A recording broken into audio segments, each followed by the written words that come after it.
Bismillah. Assalamualaikum warahmatullahi wabarakatuh.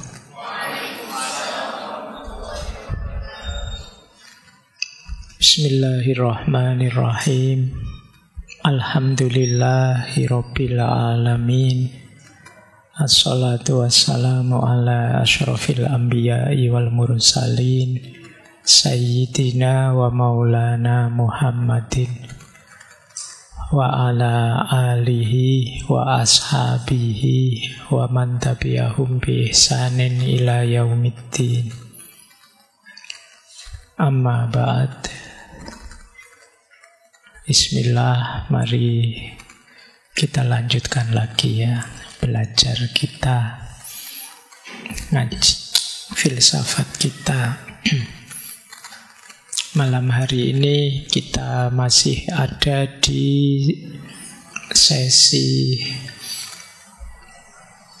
Neo-Sufisme.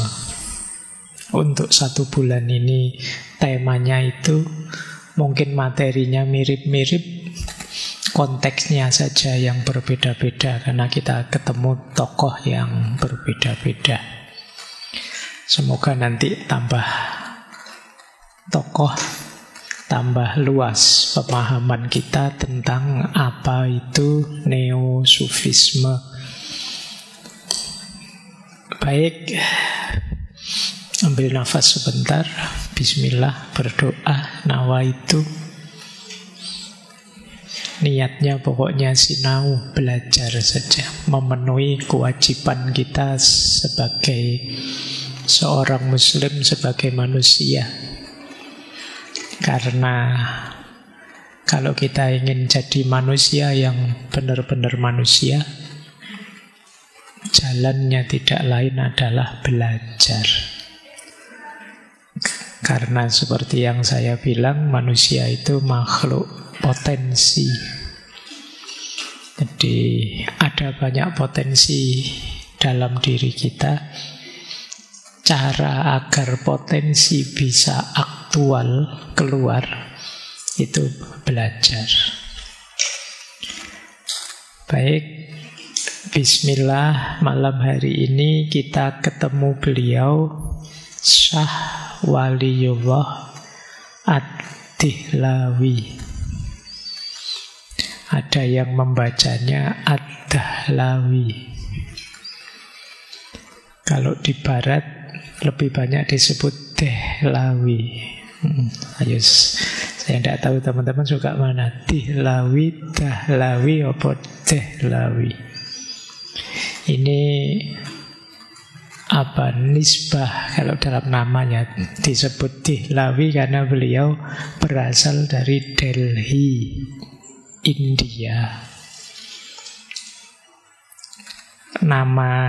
Tata nama Arab itu kan unik ya. Jadi ada kunyah. Kunyah itu kalau Abu Bakar, terus Ummu Salamah, ini kunyah namanya. Misalnya ya, Imam Ghazali, Abu Hamid Muhammad bin Muhammad Al-Ghazali At-Tusi, biasanya begitu. Abu Hamid ini namanya kunyah. Muhammad itu isim, nama aslinya Muhammad. Terus bin Muhammad. Bin Muhammad ini namanya nasab. Anaknya Pak Muhammad, nama aslinya Muhammad. Dipanggil Abu Hamid karena mungkin anaknya namanya Hamid, Bapak Hamid. Nah, itu disebut Abu Hamid. Ini namanya kunyah. Kemudian Al-Ghazali. Ini Al-Ghazali ini namanya lakop. Lakop itu panggilan. Mungkin karena ada yang menyebut Al-Ghazali itu karena suka menenun, memintal benang pekerjaan keluarganya. Nanti disebut Ghazal. Mungkin kalau Ustadz mungkin di belakangnya di Al-Ustadz, Al-Fakir, itu mungkin bagian dari lakop panggilannya. Kemudian At-Tusi itu nisbahnya. Di At-Tusi itu karena beliau berasal dari Tus, Iran sekarang. Oke. Nah, kalian perhatikan tata namamu sendiri ya. Kamu ada apa saja di namamu. Paling tidak kalian mungkin punya isim, punya nasab tentu saja. Terus lakob kalau punya panggilan boleh, si jago, si hebat, si lakob namanya. Si mahasiswa, kutu buku, si ini lakob. Terus nisbah. Nah, nisbah itu kalau Jogja bisa al-Jogjawi. Kalau Sleman ya as-Silmani. Kalau ya yang susah saya itu tinggalnya di Dusun Setan. Tulisannya kan S-E-T-A-N itu. Wow, itu susah itu kalau di ya. Baik. Nah, beliau ini Syah ya. Syah ini bukan Syekh ya. Ini bahasa Parsi, di budaya India juga Syah. Dulu ada Syah Iran, ini Syah namanya. Orang yang dimuliakan, dihormati. Waliullah nama beliau. Harusnya itu ada binnya. Binnya Abdurrahim. Jadi karena beliau putranya Syah Abdurrahim, ayah beliau ini ulama besar. Kemudian Ad-Dihlawi karena asalnya dari Delhi. Nanti ada Al-Umari karena beliau ini nasabnya lanjut sampai Umar bin Khattab dari sisi bapak beliau.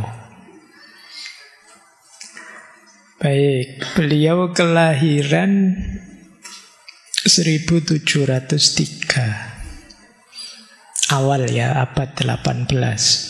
Kemudian meninggalnya 1762.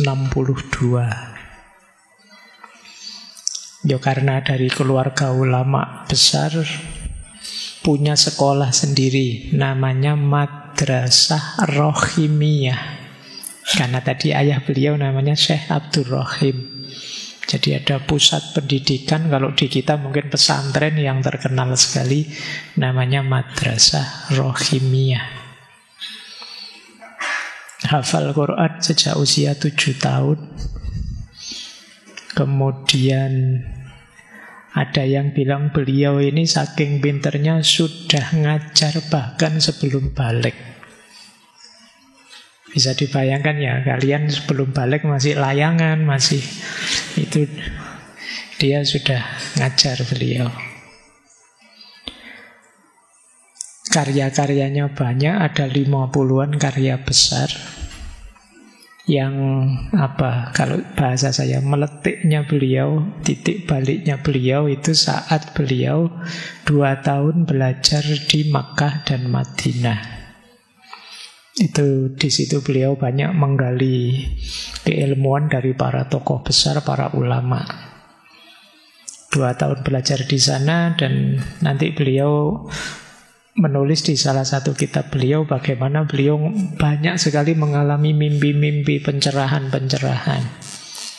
Beliau cerita berkali-kali ditemui oleh Rasulullah. Bahkan ada kisah beliau cerita ditemui oleh cucunya Rasulullah, Hasan dan Husain, yang mereka berdua ini menitipkan pena pada beliau. Yang ini nanti mengawali kesadaran beliau untuk berjuang melalui jalur ilmu. Baik, sekarang kita tengok gagasan-gagasan beliau ya, khususnya nanti kita mengerucut ke aspek tasawuf. Beliau jauh sebelum tokoh kita minggu lalu, Fazlur Rahman.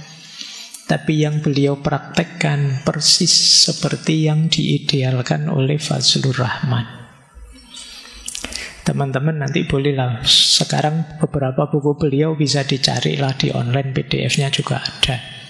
Yang paling terkenal Hujjatullahil Balighoh. Hujjatullah al-Balighoh ini kitab Ada yang bilang ini kitab hikmah tasyri', hikmahnya syariat. Kalau ada yang mau, saya ada versi bahasa Inggris dan bahasa Arabnya. Jangan tanya bahasa Indonesianya. Saya tidak punya. Oke, kita tengok sekarang beliau ya. Saya awali dari sini. Latar belakang yang melahirkan sosok sebesar Syekh Ad-Dihlawi ini. Ini konteks kesejarahan beliau. Secara politik, beliau lahir di India tentu saja, ketika dinasti Mughal mulai melemah. Khususnya pasca wafatnya Aurangzeb, Sultan Mughal yang meninggal 1707 Masehi.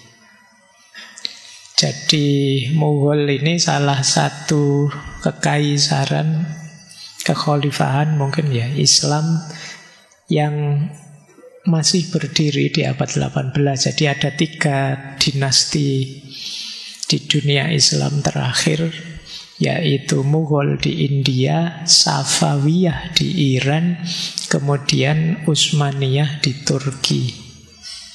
Ini 3 kekhalifahan besar terakhir yang masih ada di sekitar abad 18. Tapi setelah itu deklinasi, turun, habis. Nah, beliau lahir di era itu. Era ketika dinasti Mughal mulai melemah. Coba dicek ya, melemahnya karena apa? Nanti coba dikaitkan dengan kondisi kita, nyambung apa enggak ya situasinya. Secara internal melemah karena banyak konflik di dalam. Masyarakatnya tidak rukun, perang saudara, korupsi banyak, penguasanya lemah secara moral. Ini yang membuat dinasti mudah ambruk. Dari luar muncul tandingan yang kuat. Misalnya muncul kelompok Maratha. Ini kerajaan Hindu. Termasuk munculnya kelompok Sikh. Termasuk hadirnya Inggris dengan kolonialismenya. Jadi secara politik terus tambah turun. Secara sosial, rakyat tambah miskin, tambah tidak aman, tambah menderita. Nah, ini tambah ya. Mengalami pertumbuhan tapi kemiskinannya. Tambah maju kemiskinannya. Itu susah ya. Maju tapi jeleknya. Tambah miskin, tambah tidak aman, tambah menderita. Pajak tinggi, hukum tidak ditegakkan, sehingga terjadi banyak diskriminasi sosial. Kemudian antara kelas bangsawan dan rakyat, gaya hidupnya jomplang. Yang satu sangat kaya raya, hidup enak sekali, yang satu sangat susah. Ini jangan dikira gap ekonomi yang jauh itu sesuatu yang aman. Hati-hati kalau ramalannya Karl Marx, gap yang semakin lebar itu tinggal menunggu saatnya. Pada saatnya akan meledak kalau tidak diatasi. Kenapa sih kadang-kadang kalau ada kerusuhan-kerusuhan itu orang baik-baik kadang-kadang bisa jadi kok jadi sejahat itu, kok mau jarah, mau apa? Ya karena ada akumulasi rasa sakit yang ditahan lama. Begitu ada peluang, meledak. Nah itu kondisi sosial. Kondisi beragama juga begitu. Saat itu di India muncul banyak sekali torikot-torikot. yang seperti digambarkan oleh Fazlur Rahman minggu lalu, yang kemudian mengarah ke kultus individu. Orang mengikuti tarekat mengejar karomah-karomahnya, tidak dalam rangka menjalankan syariat. Kayak kalian seneng tasawuf kan, kepingin bisa jalan di atas air, pingin bisa terbang, pingin bisa baca isi hatinya orang, itu pikirannya ke situ. Jadi mencari keampuhan-keampuhannya, karomah-karomahnya. Padahal karomah itu kan kalau dalam tasawuf sebenarnya kan bonus. Tentu saja bonus itu kalau kita sudah beli pokoknya.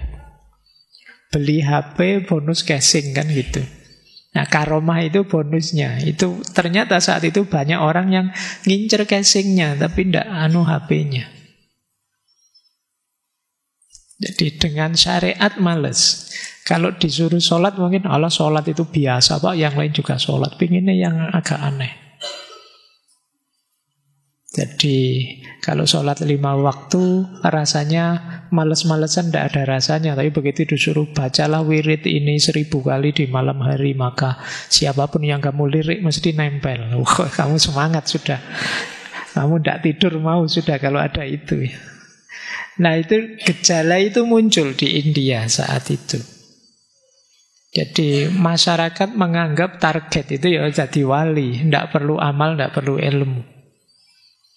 Nah ini kalian harus mulai mikir lagi ya, yang kemarin cita-citanya jadi wali. Jadi bukan tidak boleh, perhatikan syarat dan ketentuannya. Tidak sekedar karomah-karomah kehebatannya yang di luar nalar, bukan itu sebenarnya. Itu yang diprihatinkan oleh Syekh Dehlawi.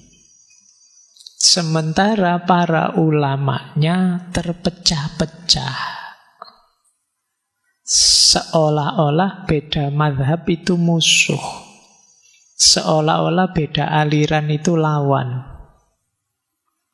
Pandangannya buruk saja pada yang beda aliran, beda mazhab. Bersaing ingin saling menjatuhkan. Ini kondisi beragama saat itu.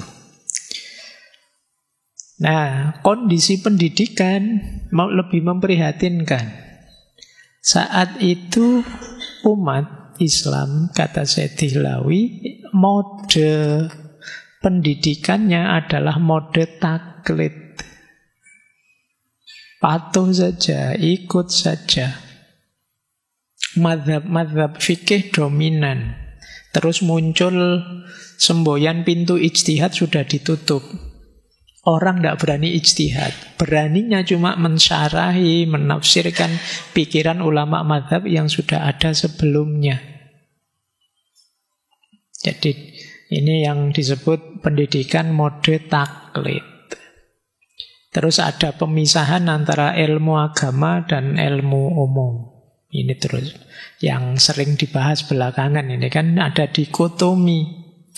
Nanti yang belajar agama merasa tinggi bahwa apa orang ilmu umum itu cuma duniawi saja, tidak penting. Kita loh akhirat.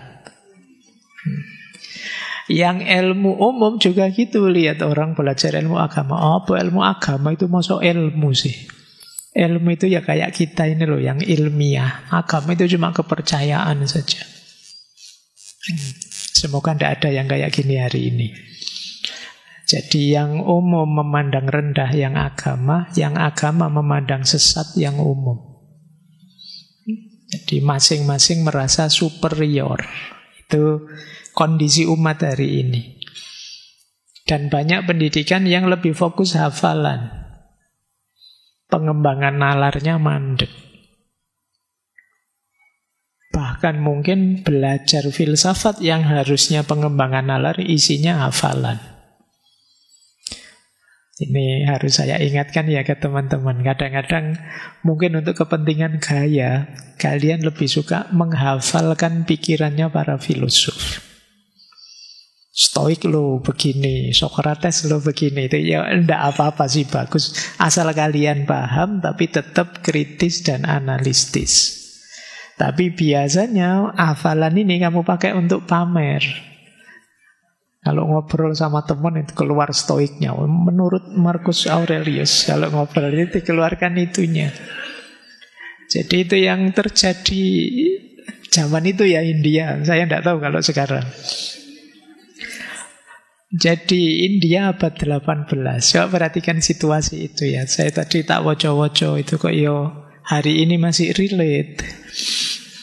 Jangan-jangan kita tidak berubah sejak abad 18. Secara politik isinya orang konflik, gegeran, korupsi banyak, penguasanya secara moral lemah, rakyatnya miskin, tidak aman, penderitaan, pajaknya tinggi, hukum tidak tegak, diskriminasi sosial, gap kaya miskin lebar, beragama nyari hebohnya saja. Terus pendidikan lebih fokus ke hafalan, bukan pengembangan ilmu. Problem-problem ini diprihatinkan oleh Syekh Dihlawi. Indiaku, Muslim India kok seperti itu ya? Apa yang harus aku lakukan? Nanti terus beliau cerita di kitab beliau yang judulnya Fuyudul Haramain. Jadi beliau cerita saat saya di Haramain, Mekah dan Madinah, saya beberapa kali mengalami pencerahan spiritual. Mendapat semacam kasyaf dari Allah. Istilah beliau Anwar Robbaniyah. Anwar Robbaniyah itu dapat cahaya dari Allah. Nafahat Rahmaniyah, bisian-bisian dari Allah. Inayah Qudsiyah, pertolongan dari Yang Maha Suci. Jadi menurut beliau Allah melapangkan dadaku, menguatkan niatku, meningkatkan kesungguhanku untuk segera kembali ke India dalam rangka terlibat memperjuangkan perbaikan keagamaan. Istilah beliau islah ad-dini. Kemudian menyebarkan dakwah yang bersih dari syirik dan kemaksiatan. Terus menyatukan kaum muslim dan melakukan pembaharuan pengalaman agama. Jadi ini beliau mengalami pencerahannya waktu di Haramain, Mekah dan Madinah. Setelah itu beliau kembali, seperti tadi ada cerita beliau mimpi oleh Sayyidina Hasan dan Husain diberi pena. Terus beliau sadar mungkin lewat jalur ini perjuanganku. Dari situ terus beliau balik ngajar lagi, nulis buku banyak untuk mencerahkan umatnya. Ada yang bilang ratusan, tapi yang dipastikan memang tulisan beliau sekitar 50-an judul. Ini sudah luar biasa karena beliau lahir 1703, meninggalnya 1762. Berarti sekitar usia beliau 59-an lah. Tapi bisa menulis 50 judul kitab besar. Baik, kembali ke India melakukan banyak sekali pembaharuan. Ini kalau saya klarifikasi, saya klasifikasi itu ada beberapa bidang pembaharuan beliau. Bidang fikih, tafsir dan hadis, pendidikan Islam, sosial dan politik, ekonomi Islam, ijtihad dan tasawuf. Malam hari ini kita belajar tasawufnya saja. Tulisan-tulisan beliau banyak, teman-teman yang tertarik boleh kok bahas ekonominya. Beliau punya banyak gagasan ekonomi. Bahas sosial politiknya, pendidikannya silakan. Secara umum saya gambarkan ya, misalnya dalam fikih beliau menggagas rekonsiliasi antar madhab. Jadi gimana madhab yang banyak itu mbok yo saling rukun, tidak saling menjatuhkan, mbok yo bisa diskusi yang produktif. Kemudian menolak fanatisme madhab. Jangan sekeras itulah, wong itu madhab itu kan ijtihadi. Yang bisa benar bisa salah. Tidak harus difanatiki sampai segitunya. Kemudian menekankan makosid. Allah itu menurunkan hukum, pasti di balik itu ada tujuannya. Jangan sampai lahiriahnya kena, tapi maksudnya hukum tidak kena. Itu namanya makosid. Misalnya makosid itu untuk menjaga jiwa, menjaga agama. Kan itu hifdzun nasl, menjaga keturunan, hifdzul akal, menjaga akal, dan lain sebagainya. Ini di bidang fikih. Jadi agama itu hadir ada tujuannya. Maka jangan hanya memperhatikan formalitas ajarannya. Tafsir juga begitu. Beliau menerjemahkan Al-Quran ke dalam bahasa Persia. Dan ini kontroversial luar biasa pada zamannya. Dikritiki banyak ulama. Tapi beliau tetap kukuh. Penting orang faham maknanya Al-Quran. Antara lain difasilitasi dengan terjemahan. Bayangkan kalau tidak ada terjemahan, mungkin kalian tidak paham. Karena kalian kan bukan bahasa ibumu, bahasa Arab itu tentang apa isinya Al-Quran serba sedikit. Saya sebut serba sedikit ya, karena terjemahan itu minimal. Kalau ingin paham lebih dalam, yang dibaca tafsir. Saya tidak tahu kalau mahasiswa hari ini di kamar kosmu ada tidak Al-Quran terjemahan. Oh ya, Ndeng, kalau kamu mesti alasannya di HP saya ada, mesti gitu. Padahal saya tahu meskipun ada yang kamu buka kan bukan itu. Tetap lebih banyak buka TikToknya, Instagramnya, YouTube-nya. Saya tahu koleksi tulisanmu banyak di HP, di laptop. Kamu senang sekali kalau download, bacanya yang belum. Apalagi sekarang kamu tambah malas lagi, ada ChatGPT, Pak. Ngapain capek-capek gitu. Baik, kita lanjutkan. Itu bidang fikih dan tafsir. Beliau juga melakukan pendekatan terhadap Al-Quran, juga hadis secara rasional dan tematik. Ini anak-anak tafsir mesti paham ya bedanya tafsir yang tematik, bukan yang tahlili, yang dari surat Al-Fatihah sampai An-Nas di tafsir urut satu-satu, itu tahlili. Tapi ada yang tematik, maudhu'i, per tema. Tuhan dalam Al-Quran, ini sifatnya tematik. Sholat menurut Al-Quran, itu tematik namanya. Nah, beliau melakukan pendekatan semacam itu. Kemudian dari sisi pendidikan, beliau ingin kurikulum yang seimbang antara nakli dan akli. Yang ngerti fikih, tafsir, tasawuf, tapi jangan lupa logika. Nah, ini yang biasanya kejejer yang terakhir ini. Fikih hafal, tafsir hafal, tasawuf hafal, tapi logika tidak jalan. Masalah sudah. Kenapa? Karena fikih, tafsir, tasawuf itu kan ilmu yang sudah jadi. Kalau akal kita tidak jalan, jembatan untuk menerjemahkan ilmu tadi dalam realitas seperti apa. Jembatan untuk mendialogkan ilmu satu dengan ilmu yang lain apa. Untuk analisis pendalaman, mengkritisi itu tetap kita memerlukan kemampuan akal.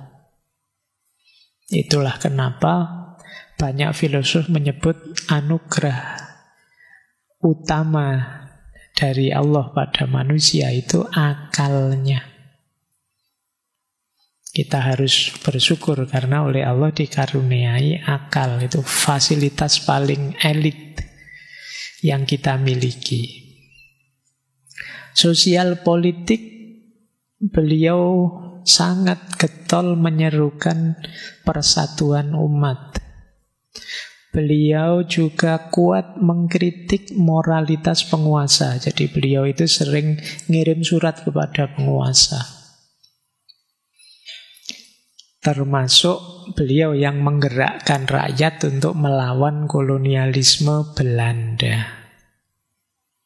Ini jadi ternyata ya iya tasawuf sih sufi, tapi kalau waktunya bergerak melawan ketidakadilan ya harus keluar.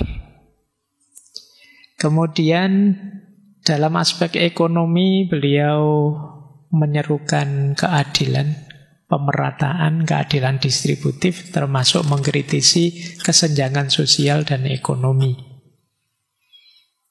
Ijtihad, beliau mendorong ijtihad yang kontekstual dan sangat mengkritik taklid buta. Taklid buta itu sudah ikut, tapi kita tidak tahu yang kita ikuti siapa, kualifikasinya bagaimana, cocok atau tidak, dan lain sebagainya. Ini taklid buta. Ya, kadang-kadang memang dalam hidup kita itu bisanya mengikuti, karena bukan bidang kita. Jadi sampai tingkat tertentu dalam hidup kita itu sering, misalnya kalau kita sakit kan ke dokter. Itu kan terus dokter ngasih tahu apa obatnya ini, dimakan sekian kali dalam sehari. Itu kan kita sebenarnya taklid saja. Tapi masih masuk akal. Kenapa? Karena yang kita taklidi dokter. Itulah kenapa sering taklid negatif itu ditambahi taklid buta. Kenapa? Kita tidak tahu yang kita taklidi. Kalau urusan fikih terus kita percaya pada seorang ahli fikih yang dia katakan kita anggap pasti benar, ini masih masuk akal. Tapi nanti urusan fikih kok ngambil orang yang bukan ahli fikih. Urusan tasawuf dari orang yang tidak ngerti tasawuf. Nanti urusan teknologi kamu ngambil dari saya yang urusan nopo teknologi. Saya tidak ngerti teknologi, wong Instagraman aja ndak, TikTokan aja ndak. Pokoknya kalau Pak Faiz mestilah saya ambil semuanya. Ya ndak begitu. Itu yang disebut taklid buta. Kamu ndak tahu yang ditakliti siapa, tentang apa, dia bidangnya apa. Hari ini banyak ya yang begitu. Mungkin kamu pinginnya ndak begitu, tapi kamu ketipu. Karena sekarang banyak orang acting bukan ustadz, gayanya kayak ustadz. Bukan ahlinya, gayanya kayak ahlinya. Sekarang kan begitu orang. Dengan modal ChatGPT kamu bisa bergaya jadi ahli apa saja. Dan ini resiko untuk hidupmu. Makanya hati-hati. Dan ini yang diperangi oleh Syekh Dihlawi, taklid yang membuta. Benar salah pokoknya saya ikut. Benar salah wong dia ulamaku, kiaiku. Benar salah wong dia kelompokku. Ini taklid yang membuta. Ini problem. Dan yang terakhir tasawuf. Nanti kita jelaskan lebih panjang ya, karena tema malam hari ini di neo-sufismenya, tasawufnya. Baik, kita lanjutkan. Sebelum ke gagasan pokoknya. Sekarang mode berpikir beliau. Cara berpikir beliau. Jadi Syekh Dihlawi ini percaya nakal, mendayagunakan akal, dan siap menerima kasyaf. Oke, perhatikan tiga ini. Ini kalau dalam filsafat namanya epistemologi. Nakal wahyu, percaya, siap, karena dia fondasi kebenaran yang punya otoritas dasarnya. Jadi percaya dengan nakal berarti percaya dengan Al-Quran, dengan agama yang dibawa oleh Rasulullah, dengan hadis dan sebagainya. Ini nakal. Terus siap menggunakan akal. Jadi untuk memahami, untuk menalar, untuk berijtihad. Jadi akal ini penopangnya. Dan yang melengkapi. Kemudian terbuka untuk menerima kasyaf. Dengan cara menyucikan jiwa. Jadi ini masih dimungkinkan oleh Syekh Dihlawi karena sesuai dengan kudratnya Allah bisa saja menganugerahkan kita pencerahan demi pencerahan, ilham demi ilham, kasyaf demi kasyaf. Maka biar ilham dari Allah itu bisa kita pahami, kita baca, ya ayo membersihkan batin kita. Ini namanya siap menerima ilham atau kasyaf. Jadi percaya nakal, mampu menggunakan akal, dan siap mendapatkan kasyaf. Jadi kalau kalian ingin menemukan puncaknya kebenaran, perhatikan 3 sumber ini. Jadi wahyu, akal, dan ilham. Mana yang penting, Pak? Semuanya penting. Karena semuanya bisa mengantarkan kita kepada kebenaran. Yang nomor 1, Pak, tidak harus di ranking. Jadi karena semuanya penting. Wahyu saja tanpa akal, ya kita percaya tapi tidak paham. Tidak ngerti porsi proporsinya, tidak ngerti makna dan maksudnya. Yang bisa menangkapnya akal. Wahyu akal tanpa kasyaf akan sangat terbatas. Karena kemampuan akal memahami itu juga terbatas. Akal bisa dibantu oleh wahyu, cuma kan kemampuannya akal memahami terbatas. Di situ masih ada kemungkinan ada ilham atau kasyaf dari Allah. Jadi inilah yang diinginkan oleh Syekh Dilawi. Ayo umat Islam dihidupkan semuanya. Sementara ini ada yang hanya akal saja, mentang-mentang dianggap bahwa manusia itu ya harusnya ilmiah saja, rasional saja, padahal akal itu sangat terbatas.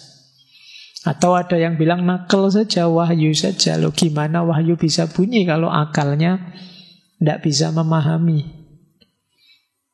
Dua-duanya penting. Dan akan lengkap kalau ada kasyaf. Tapi dijujuk kasyaf saja, ya tidak masuk akal. Karena kasyaf itu anugerahnya Allah, di luar kuasa kita. Jadi ilham yang diberikan oleh Allah itu hak prerogatifnya Allah. Tidak bisa hidup itu sepenuhnya kita mengandalkan ilham atau kasyaf. Ini bisa kita sebut bonus dari Allah, karomah tadi. Jadi hidupmu tetap dikendalikan antara nakal dan akal. Keridhaan Allah, kesungguhanmu akan ketemu dengan yang ketiga, kasyaf atau ilham. Makanya kadang-kadang kan ada orang itu yang membanggakan ma'rifatnya, kasyafnya dan lain sebagainya. Iya sih, itu ya luar biasa, memang pencerahan yang luar biasa, tapi tetap tidak boleh melupakan 2 sumber yang lain. Sederhananya begini loh ya, kalau kalian misalnya dapat pencerahan dari Allah, Allah mengilhamkan pengetahuan dalam dirimu, yang mencerna pengetahuan itu tetap saja akal. Saya dapat apa ya ini dari Allah? Nah itu kan akalmu yang menangkapnya, meskipun sumbernya dari Allah. Jadi sebenarnya ya kuncinya lagi-lagi di akal. Dari situ terus Syekh Dilawi bilang seyogyanya, karena kita kajiannya di Jogja. Ya, kalau di Jakarta se-Jakartanya. Jadi seyogyanya kita harus menolak yang pertama, taklid buta, akalnya tidak dipakai, atau rasionalisme ekstrim, akal saja, atau spiritualisme yang liar, spiritualitas yang tanpa sumber. Jadi tidak ada dasarnya.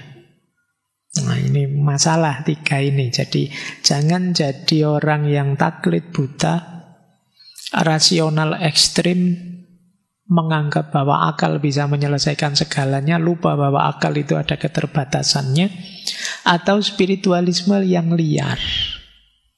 Spiritualisme liar itu tidak jelas sumbernya, asal-usulnya, pokoknya ini rasanya dalam, Pak, ini rasanya ini spiritualisme liar.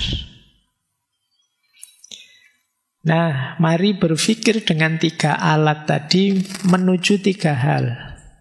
Menuntun kepada ma'rifatullah, pengenalan pada Allah, melahirkan manusia yang seimbang antara akal, hati, dan amalnya, dan membangun masyarakat yang adil, beradab, berdasarkan ilmu.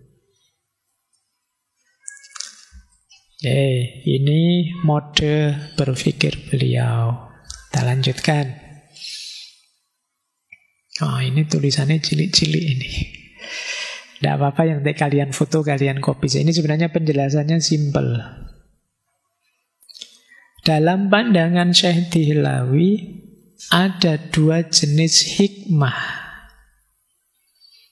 Yang pertama, hikmah al-ilahiyah. Yang kedua, hikmah at-tadbiriyah. Ya. Yang pertama, kebijaksanaan ilahi, namanya hikmah ilahiyah. Ini berarti pengetahuan tentang Allah, kemudian penciptaannya, sunnatullahnya, bagaimana mekanisme alam yang dia ciptakan, dan seterusnya. Ini namanya hikmah al-ilahiyah. Orang yang memahami hikmah al-ilahiyah, ini kadang orang menyebutnya ini ma'rifat. Hikmah-hikmah ketuhanan. Penting kita kenal Allah, kenal asma'nya, sifatnya, juga af'alnya. Ini hikmah ilahiyah. Kalau kita sudah utuh kenal semuanya, itulah ma'rifatullah. Memahami Allah sekaligus rahasia penciptaan. Buahnya tauhid yang semakin kuat dan kesadaran kehambaan yang semakin tinggi. Jadi ini namanya hikmah ilahiyah. Kalian belajar tentang Allah, sifat-sifatnya, dan lain sebagainya. Ini hikmah ilahiyah namanya.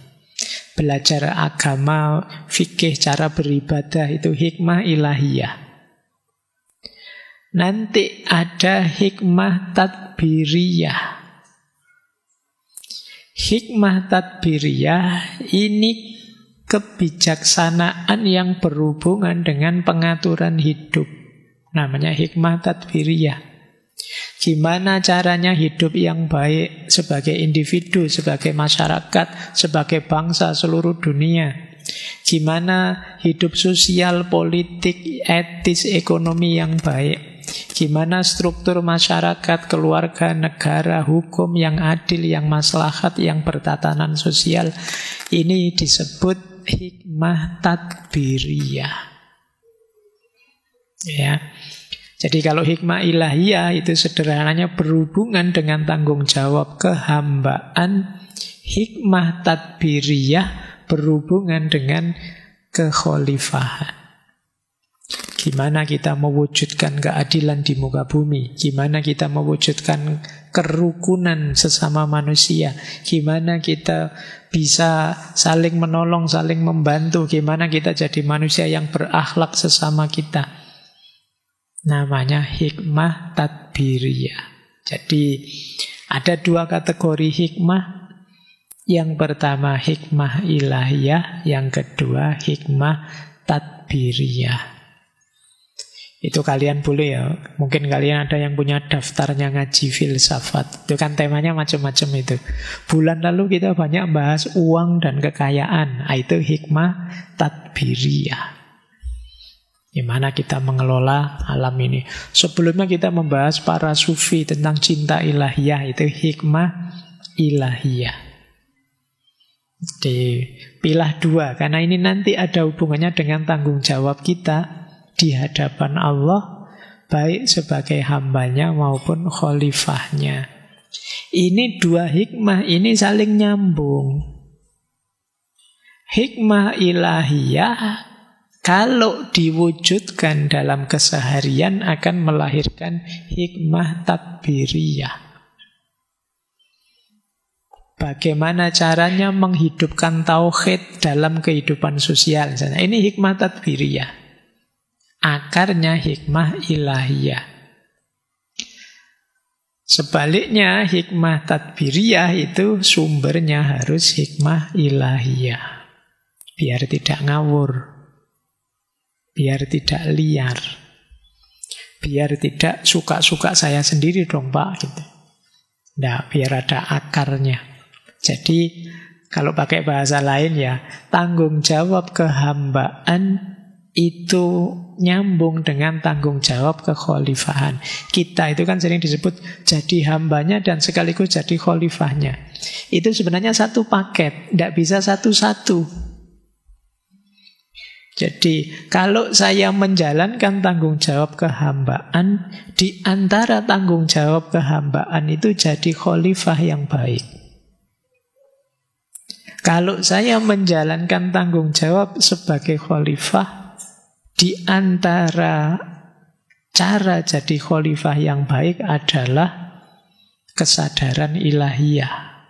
Masyarakat dan diri yang mengabdi, mencari ridhonya Allah. Itu kehambaan. Jadi dalam tanggung jawab kehambaan ada kekhalifahan, dalam tanggung jawab kekhalifahan ada kehambaan.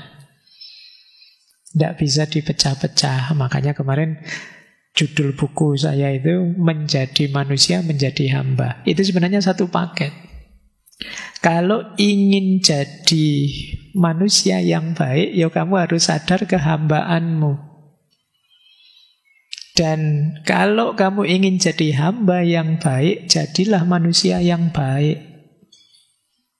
Secara sosial, secara politik, secara budaya, itu orang baik itu berarti bagian dari menjalankan tugas kehambaan. Itu yang disebut satu paket. Makanya di sini ada hikmah ilahiyah, ada hikmah tadbiriyah. Dilanjutkan oleh Syekh Dilawi, hikmah ilahiyah itu nanti melahirkan namanya iktirobat. Nice. Pokoknya sekarang ngaji beneran malam hari ini.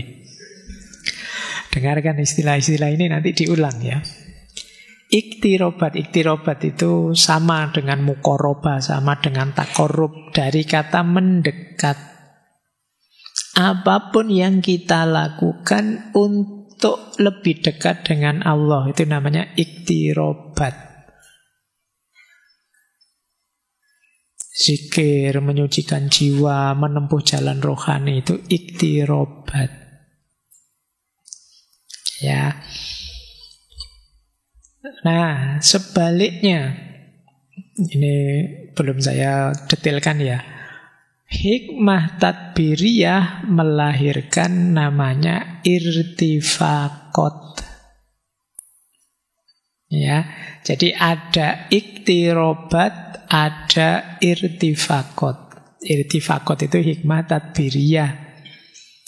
Iktirobat berarti mengelola diri kita secara individu, membersihkan hati, membersihkan diri, menuju ma'rifatullah. Ini kan urusan kita sendiri. Kalau minggu lalu ini tugas individual untuk semakin dekat dengan Allah. Tahalli, tajalli, ini iktirobat namanya. Membersihkan jiwa, mengisi dengan yang baik, terus tercerahkan.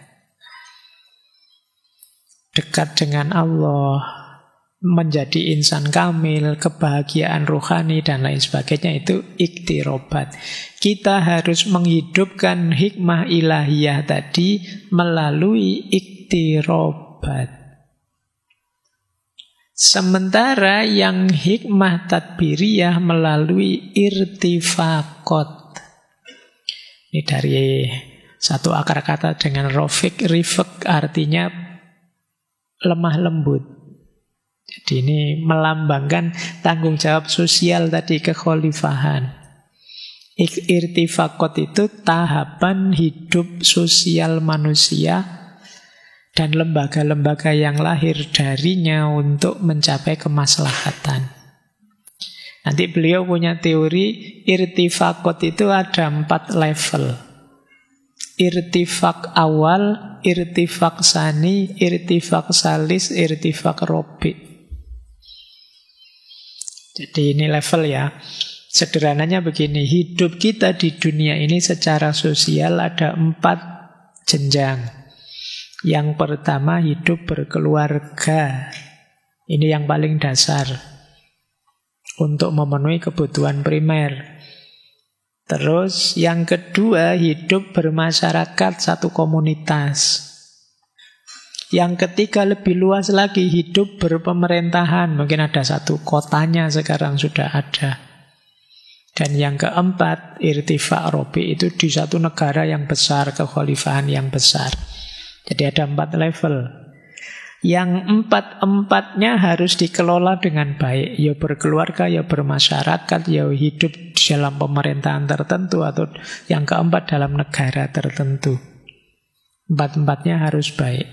Tujuannya irtifaqat apa? Mencapai kemaslahatan umum. Menjaga tertib sosial dan keadilan, memenuhi kebutuhan fisik, intelektual, spiritual. Jadi, ini tak jadikan satu saja biar kalian tidak bingung. Irtifaqat dan iktirobat, hidup sosial dan hidup individual.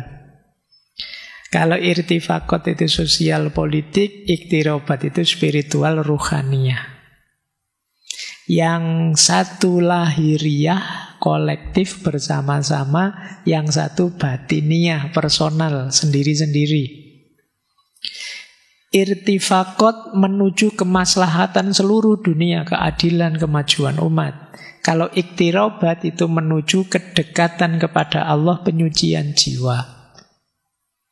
Itulah kenapa beliau ini seperti Fazlur Rahman minggu lalu mengkritisi tasawuf yang berhenti di iktirobat saja, melupakan irtifaqat, hanya menghidupkan sisi kehambaan, melupakan tanggung jawab kekhalifahan. Itu yang nanti beliau kritik. Dengan irtifaqat akan lahir peradaban Islam yang jaya, adil, sejahtera. Dengan iktirobat akan muncul insan kamil, manusia yang puncak kesadaran ilahiyahnya, yang fana dalam cinta ketuhanan. Dua-duanya saling mendukung. Lahirnya iktirobat itu pasti dengan dukungan irtifaqat. Jangan dikira kalian misalnya, Pak saya ingin nyufi saja sendirian saja, tidak butuh orang lain, uzlah. Tidak iso kalau masyarakatmu rusak. Kalau dunia sosialmu tidak baik, tidak terjamin, tidak bisa. Kalian mau uzlah, tapi terus ada huru-hara, ada perang, kamu kesenggol rudal atau apa, ndak iso. Apa gegeran terus di sekitar, ndak bisa tenang kamu. Jadi dunia sosial penting. Demikian juga ndak mungkin dunia sosial itu beres kalau individu-individunya kacau. Jadi ini satu paket, irtifaqat dan iktirobat ini. Jadilah orang baik, maka masyarakatmu akan baik. Kalau masyarakat baik, akan mempengaruhimu jadi baik.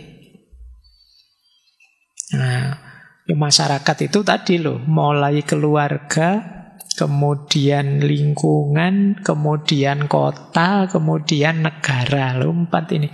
Jangan dikira negara tidak mempengaruhimu. Kalau negaramu ontran-ontran, terus gegeran, terus gimana kamu mau nyufi? Ora iso, tiap hari kamu jengkel, meso, terus tiap kali maca berita meso, tiap kali maca berita meso kamu. Ayo, ndak jadi sufi, sudah nawa itu jadi sufi, maca berita korupsi, meso lagi, terus meso lagi. Ndak iso, nek masyarakatnya rusak, kamu ndak bisa membentuk diri. Maka irtifaqat dan iktirobat itu satu paket. Yang satu hikmah ilahiyah, yang satu hikmah tadbiriyah. Ini nanti yang jadi landasan berpikir beliau untuk membangun masyarakat, melakukan pembaruan-pembaruan tadi. Makanya beliau punya kalimat begini, menarik. La takun zahidan yafirru minad dunya wala matiyan yansha al-akhirah walakin kun abdan rabbaniyan ya'rifu haqqa kullin minhuma. Jangan menjadi zahid yang lari dari dunia, tapi juga jangan jadi materialis yang lupa akhirat. Jadilah hamba Rabbani, hamba Tuhan yang memberikan haknya masing-masing. Jangan berlebihan. Jadi jangan lari dari dunia, tapi juga jangan tenggelam oleh dunia. Oke, baik. Sekarang kita mulai materi pokoknya. Ini baru masuk materinya. Yang tadi masih pengantarnya, kamu sudah tegang sejak tadi ya, padahal belum masuk ke materi. Masih pengantarnya. Sekarang kita mulai neo-sufismenya ya. Bismillah, kita ambil nafas dulu lagi. Kalau terus-terusan puyeng nanti kamu.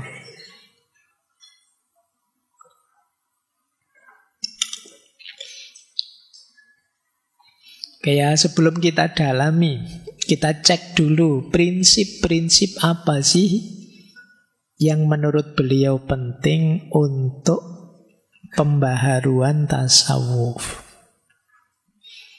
Yang pertama menurut beliau yang sering dilupakan oleh para praktisi dalam tanda petik ya tasawuf itu adalah sumber pokoknya Al-Quran dan hadis. Terlalu banyak porsi fokus pada guru torekotnya, sehingga jatuhnya pasif, pokoknya apa saja kata guru sudah. Kadang-kadang sampai merasa tidak perlu lagi belajar tafsir, belajar Al-Quran, belajar hadis, yang penting mengikuti guru saja. Ini diproblematisasi oleh Syekh Dihlawi. Ayolah, iya tasawuf penting. Kita harus belajar tasawuf. Beliau juga punya banyak konsep sufistik yang dalam. Tapi tetap jangan lupakan Al-Quran dan hadis. Ini sumber pokok, sumber mata airnya ada di situ. Dulu para guru torekot juga sebelumnya ngambil dari situ sebenarnya. Jadi tidak boleh kita tidak peduli dengan Al-Quran dan hadis. Yang kedua, beliau juga mengkritik kultus yang berlebihan pada para wali. Ini seperti Fazlur Rahman minggu lalu ya. Terus belajar tasawuf hanya mencari karomah, keajaiban. Itu sudah seperti tadi ya, kritiknya sama. Atau mengabaikan ibadah syariat demi ma'rifat. Jadi kadang-kadang kan ada orang itu merasa spiritualitasnya tinggi karena sudah ma'rifat. Padahal begitu kalian merasa spiritualitasmu tinggi, sebenarnya spiritualismu sedang jatuh rendah.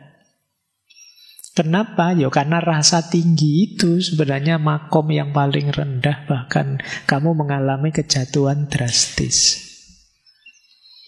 Mungkin mendengarkan kajian kayak gini terus kamu yang merasa makrifat. Level syariat itu. Materi kok begitu, tak senyumin aja. Itu saya sudah melampaui itu lama. Itu rasamu seperti ini. Itu sebenarnya menunjukkan kamu sedang drop banyak. Jadi merasa lebih dari yang lain, merasa over, merasa ya, atau sebaliknya, yang syariat yang menertawakan. Opo pembahasan muter-muter ndak jelas apa gitu. Mbok yo langsung saja to the point saja. Halal mana, haram mana, kan selesai. Jadi gaya-gaya seperti ini sebenarnya menunjukkan ya spiritualitas yang mulai jatuh. Ya, makanya ada yang bilang wali kok sadar dirinya wali, itu ujian yang paling berat. Karena kesadaran bahwa aku wali itu kan kesadaran bahwa aku tidak seperti yang lain. Aku lebih dari yang lain, lebih dekat dengan Allah, lebih itu. Itu kalau tidak benar-benar menjaga hatinya, jatuhnya dia merasa lebih tinggi dari yang lain. Dan itu kejatuhan spiritual yang dahsyat.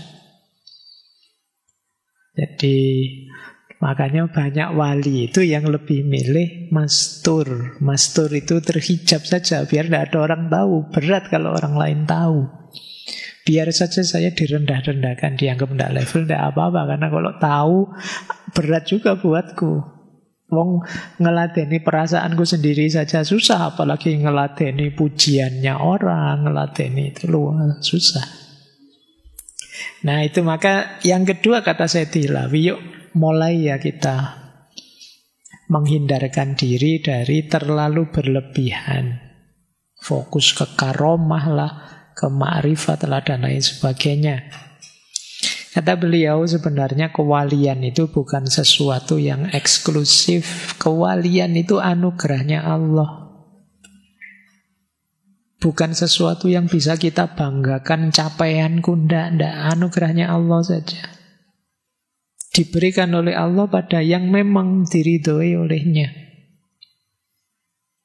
Jadi itu bukan capaian kayak kalian belajar terus IP-mu 4, itu bukan itu. Bisa saja orang yang sama sekali tidak terbayangkan tiba-tiba terus dibuka hatinya oleh Allah, dicerahkan dan terus menjadi orang yang dekat dengan Allah. Jadi tidak boleh kalian membanggakan level spiritualmu, apalagi dengan menatap orang lain sambil setengah jijik. Itu level syariat, itu level. Semoga tidak begitu ya. Oke, ya kita memang tidak mungkin begitu, memang belum nyampe mana-mana levelnya. Wong ini masih belajar dok. Terus beliau juga menyarankan akalnya dipakai juga lah. Tadi Al-Quran juga jangan dilupakan, akal juga dipakai. Sufi ya tetap harus ngerti ilmu-ilmu syariat, ngerti fikih, ngerti tafsir. Alhamdulillah kalau kapasitasnya tinggi bisa ijtihad, sehingga bisa menyelaraskan antara zikir dan pikir. Terus tasawuf juga harus punya peran untuk membangkitkan umat. Karena ini orang-orang yang istimewa, harusnya ya kontribusinya besar dong untuk masyarakat. Jangan malah lari dari realitas. Para sufi harus jadi obor untuk pembaruan peradaban, untuk zaman yang lebih baik. Ini yang beliau inginkan. Bukan berarti tasawuf itu salah. Tapi yang pertama, jangan lupakan sumber primer Al-Quran dan hadis. Yang kedua, nalarnya dipakai, akalnya dipakai. Belajar juga ilmu-ilmu yang lain, fikih, tafsir, hadis. Kemudian jangan lari dari dunia. Perhatikan kita bisa memberi apa, berbagi apa pada sekitar kita. Jangan hanya fokus pada karomah dan keajaiban saja. Inilah pembaruan tasawuf yang beliau inginkan. Biar tasawuf itu ya rasional, ya kontributif, dan tidak lepas dari akar agamanya. Jadi ini memasukkan 3 unsur sekaligus, yaitu Al-Quran dan hadis, akal dan kontribusi sosial. Ini kalau sudah bisa itu akan luar biasa, karena tasawuf itu sesuatu yang sebenarnya punya energi yang luar biasa. Nanti minggu depan kita belajar dari Syekh Abdul Qadir Al-Jazairi. Ini sufi yang pejuang. Bukan Syekh Abdul Qadir Jailani ya, Syekh Abdul Qadir Al-Jazairi dari Al-Jazair. Kita minggu depan, saya tidak tahu minggu depan apa minggu depannya lagi. Nanti tanya takmirnya. Oke, jadi prinsip dasar jangan dilupakan. Ini yang jadi fokusnya. Memadukan syariat dan hakikat. Jadi gagasan beliau tentang neosofisme itu banyak mengarah ke sini. Syariat ya penting, hakikat juga penting, jangan dilupakan. Lahiriah penting, batin ya penting. Betul. Lahir saja tanpa batin, omong kosong. Batin saja tanpa lahir, tidak ada buktinya. Kayak kalian jatuh cinta. Cinta saja, tidak ada apelnya, tidak ada I love you-nya, tidak ada WA-nannya, tidak ada apanya, ya buat apa? Nembak tidak berani, pokoknya saya cinta titik, Pak. Ya buat apa? Tidak ada lahiriahnya batin, dong. Itu sama kan, ngaku cinta sama Allah, tapi sholatnya bolong-bolong, puasa innalillahi, terus gitu ngaku cinta, buktinya mana? Atau yo puasa, yo sholat. Kalau kalian yo apel sih tiap hari, yo WA-an, telepon-teleponan sampai subuh, tapi tidak ada rasa cinta. Sholatnya lengkap, tapi tidak ada rasa sama Allah, tidak ada. Yo itu tadi yang disebut kosong saja. Tidak ada rasanya. Maka syariat penting, hakikat juga penting. Menurut beliau, syariat itu jalan yang membawa pada hakikat. Tidak ada hakikat yang benar tanpa landasan syariat. Syariat itu tidak sekedar lahiriah, tapi syariat itu memang wasilah untuk penyucian jiwa dan kedekatan dengan Allah. Wasilah itu ya kalau dia tidak dipenuhi, tidak akan sampai ke tujuannya. Jadi wasilah itu kan jalannya.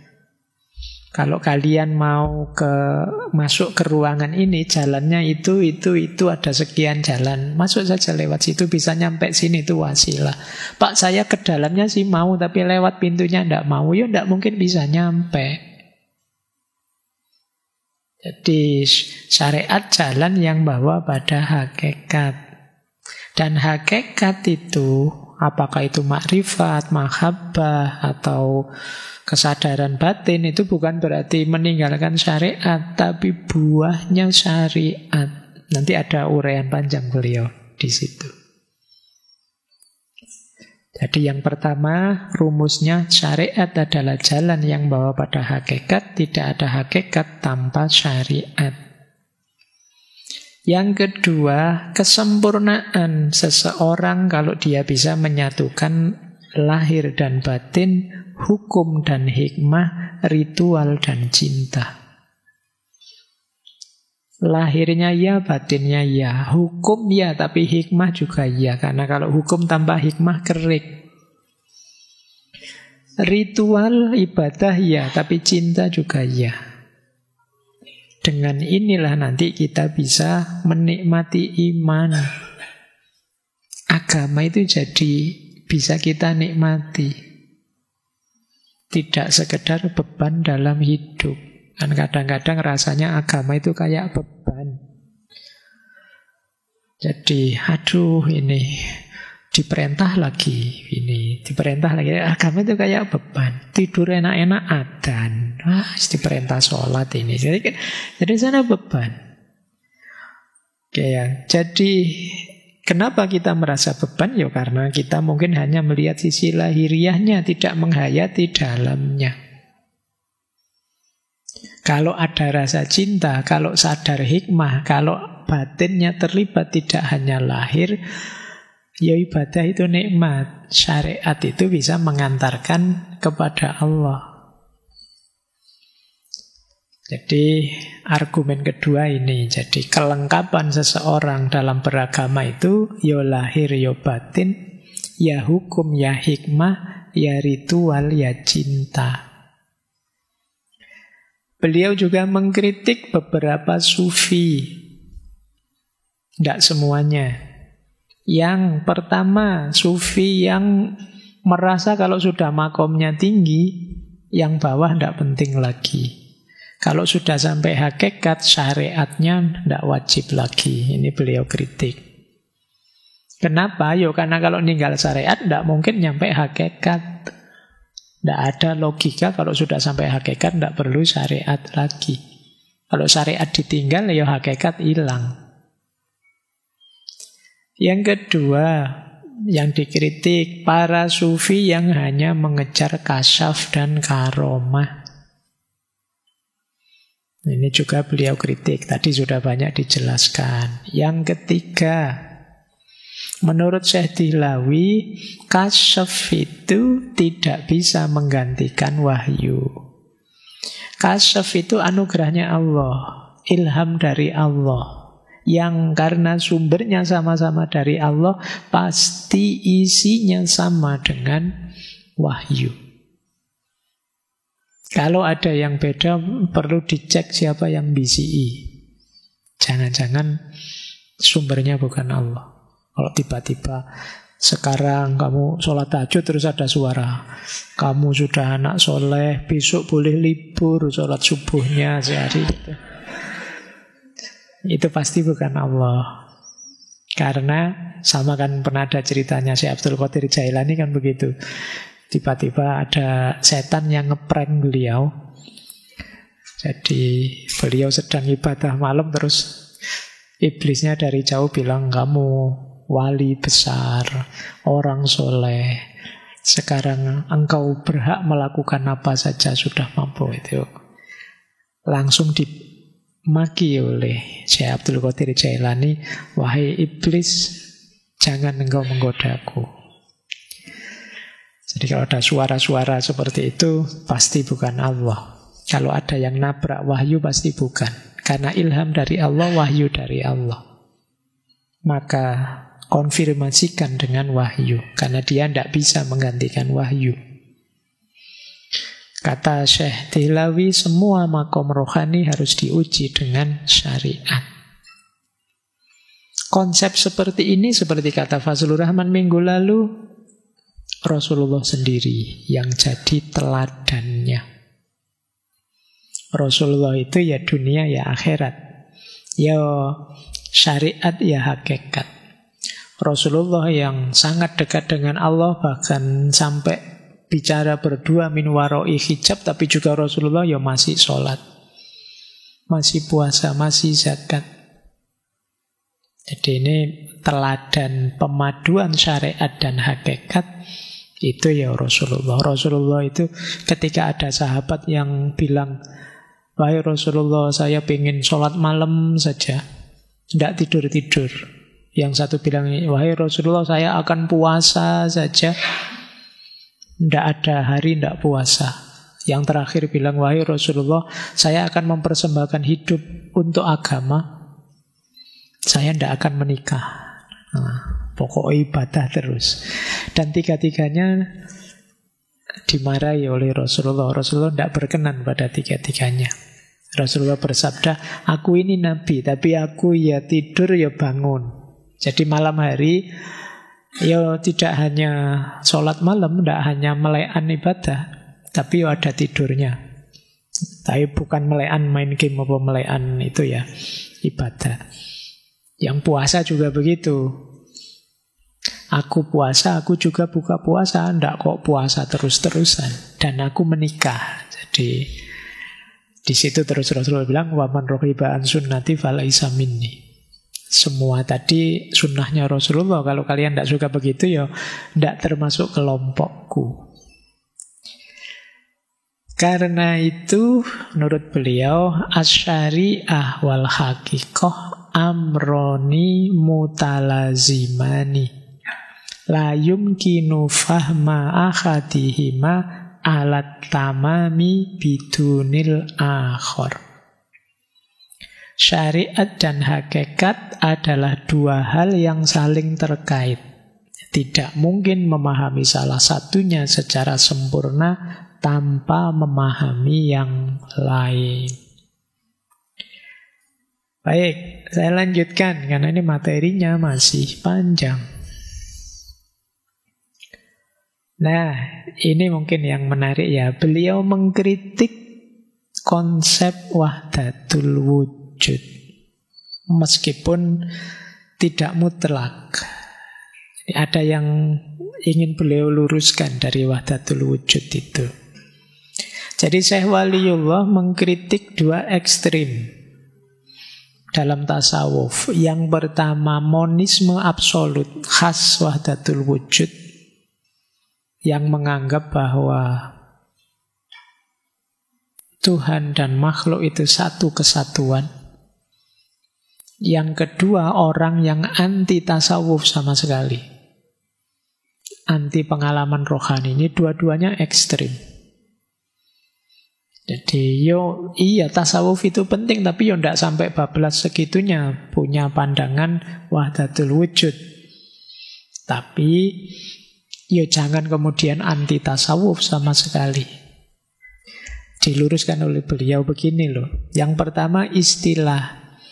Hati-hati pakai istilah, karena istilah yang dipakai wahdatul wujud itu mudah sekali disalahpahami orang awam.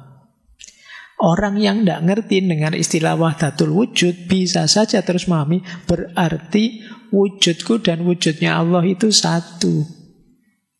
Berarti aku Tuhan dong, gitu loh. Berarti di setiap makhluknya Allah itu juga Tuhan dong. Jadi kalau saya nyembah batu, nyembah pohon, ini tidak apa-apa dong, kan di balik itu ada Allahnya. Ini kata Syekh Dilawi, orang yang tidak paham wahdatul wujud akan ke sana pemahamannya.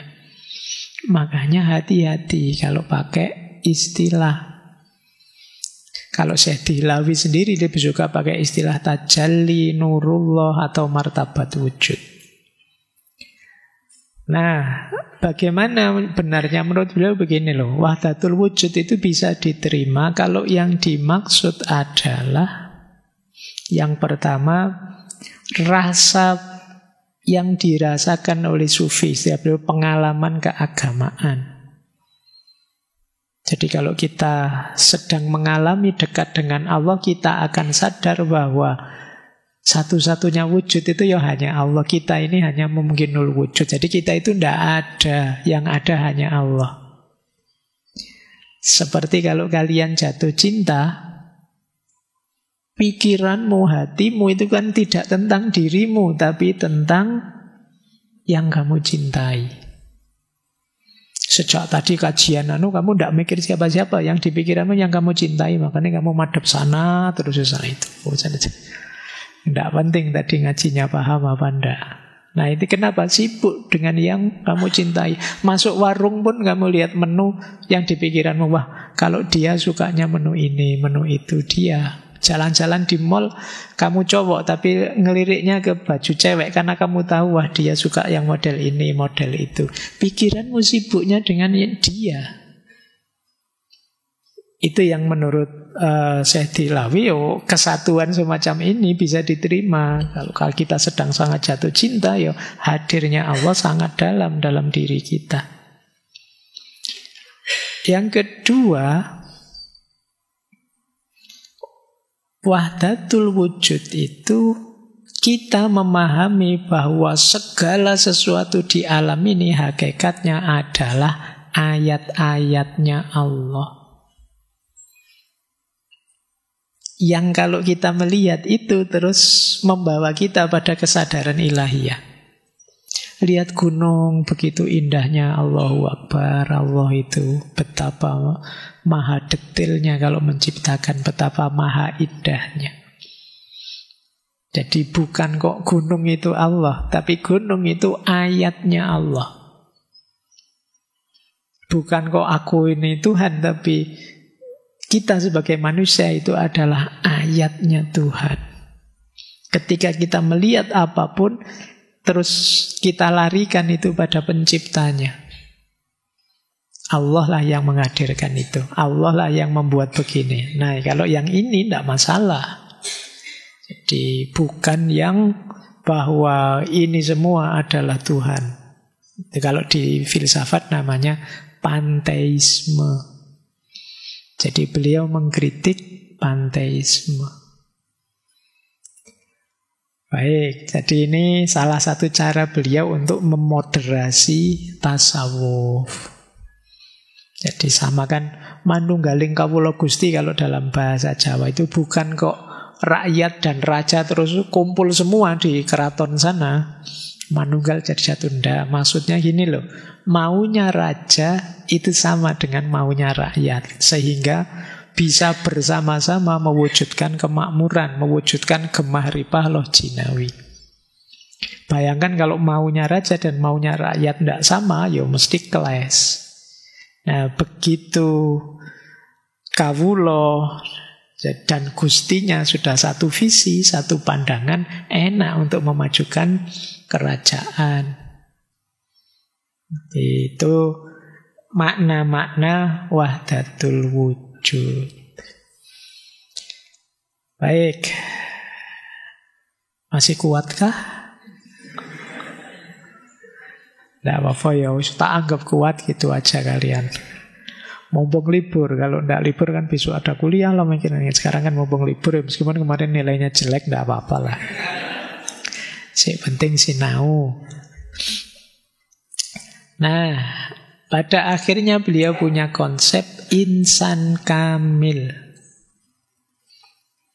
Insan kamil itu manusia yang mencapai kesempurnaan akhlak, ilmu, dan kedekatan pada Allah, serta mampu menjadi cermin bagi manifestasi sifat-sifat ilahi di dunia ini.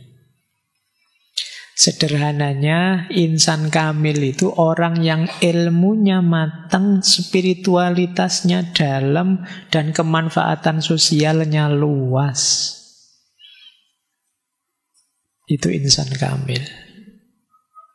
Bukan ilmunya mentah, spiritualitasnya dangkal, tidak ada gunanya secara sosial. Itu kita mungkin ya. Masih harus mengasah diri lagi menuju kamil. Cirinya 4. Insan kamil itu yang pertama iktirobat tadi.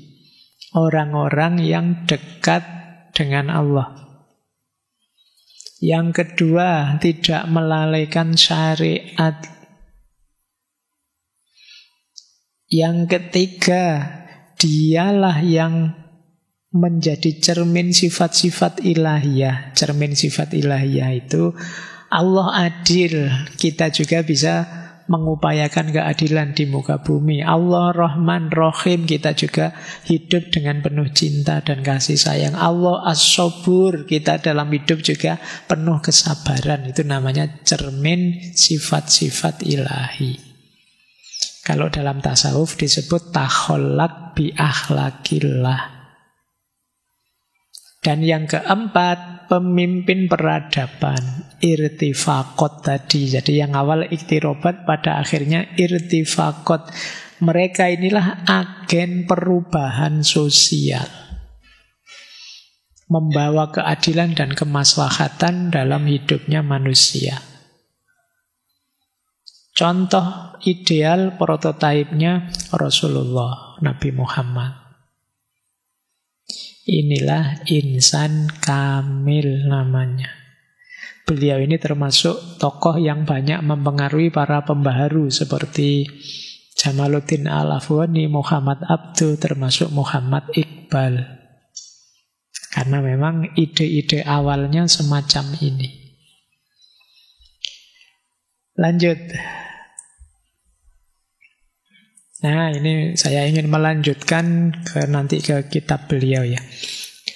Beliau bilang begini, man akhadha bidzohiri syariah wa taraka batinahu faqad khosira nasibahu minal haq. Barang siapa yang mengambil zahirnya syariat dan meninggalkan batinnya, maka dia telah kehilangan bagian dari kebenaran. Ini boleh dicari di kitab beliau At-Tafhimat Al-Ilahiyah. Berarti syariat itu zahir dan batinnya harus hidup. Jangan hanya zahirnya tapi juga batinnya. Jangan hanya batinnya tapi juga zahirnya. Saya ingin bahas banyak tentang ini, tentang zahir dan batinnya syariat. Saya akan ngambil dari kitab beliau ya, Hujjatullah Al-Baligha. Hujjatullahil Baligha.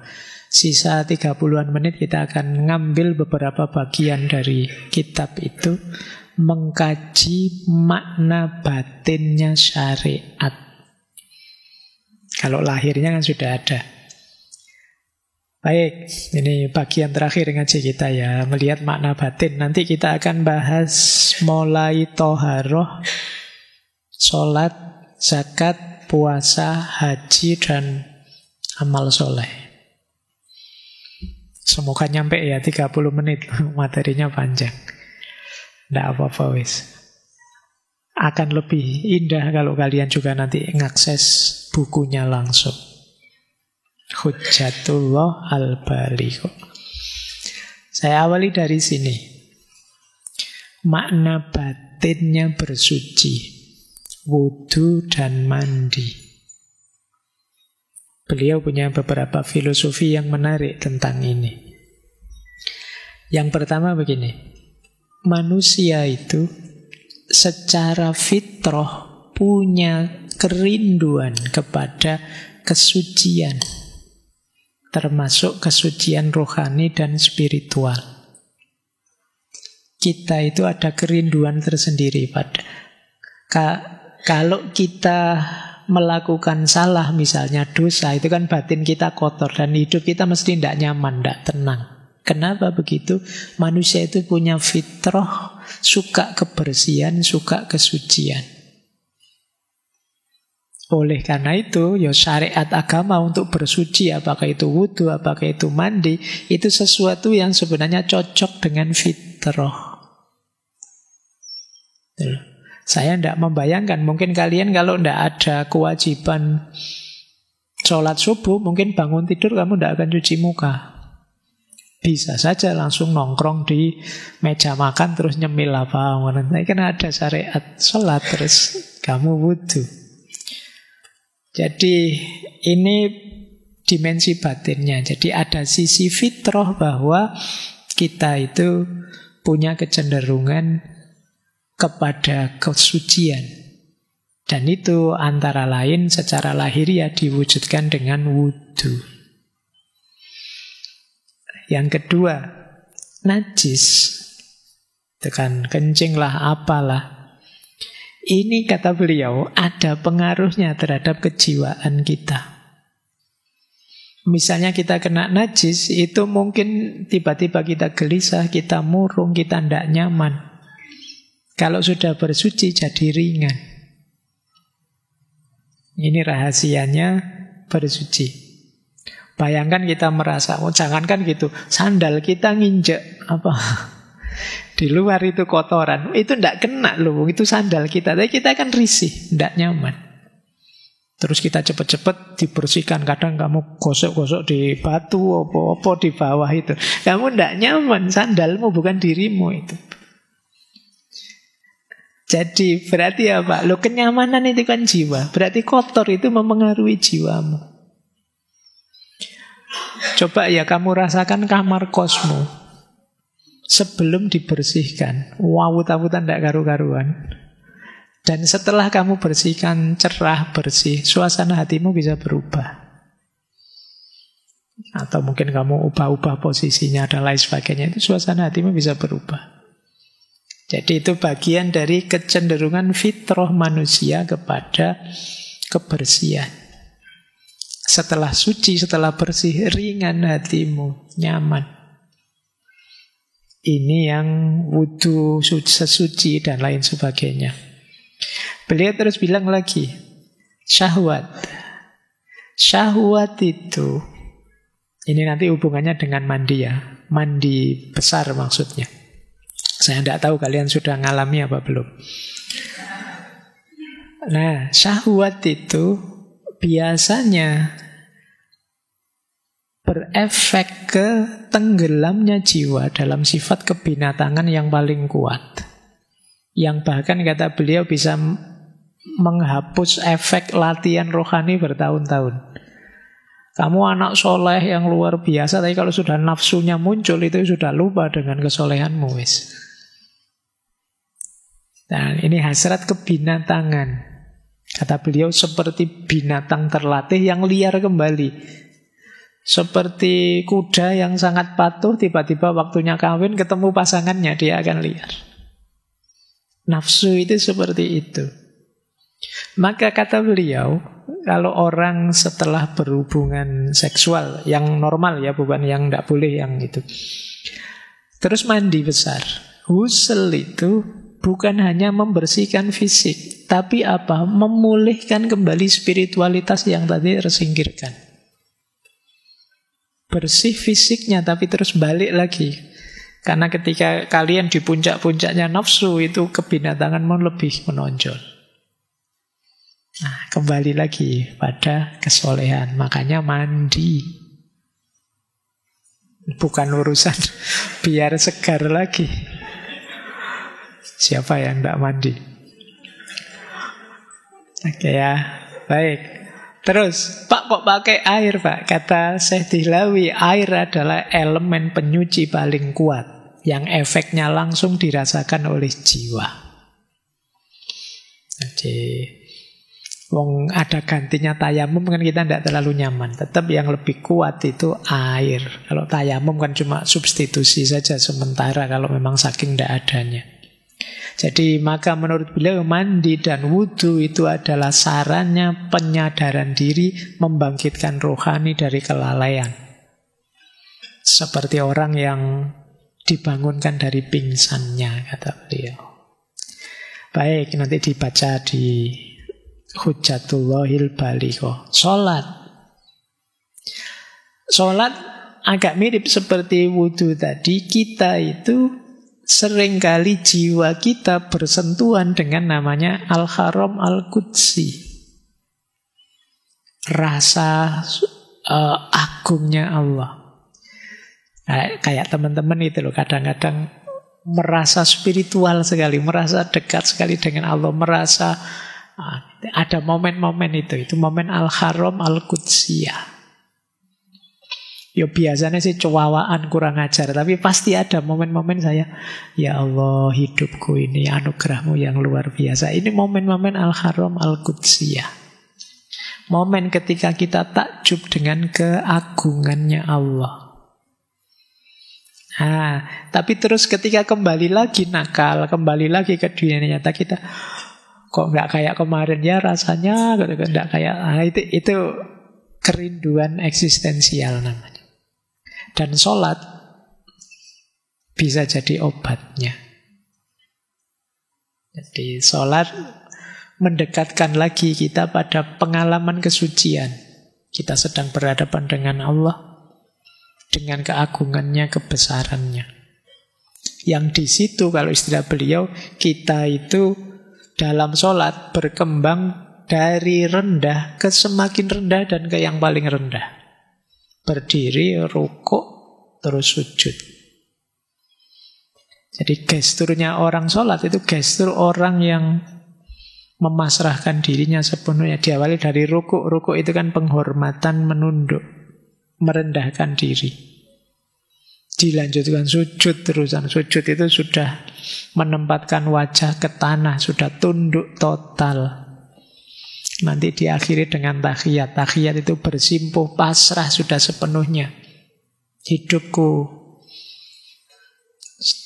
sudah ku persembahkan sepenuhnya untukmu ya Allah. Nah, dimensi batinnya sholat. Coba kalian rasakan ya, ketika ruku ini sedang merendahkan diriku, menghormat sehormat-hormatnya pada Allah. Kemudian lebih lagi merendahkan diri dalam sujud. Terus nanti kita ada duduk tahiyat, itu kan duduk yang orang pasrah sudah bersimpuh di depan dia sepenuhnya. Hanya ada makna itu latihan batin yang luar biasa. Orang kok sudah sesungguhnya sholat sampai ke level batin ini, akan berefek ke jiwanya. Setelah itu sulit orang secara sengaja melakukan keji dan mungkar. Kenapa kok ada orang sholat masih keji dan mungkar? Ya karena tidak masuk sedalam itu dalam sholat.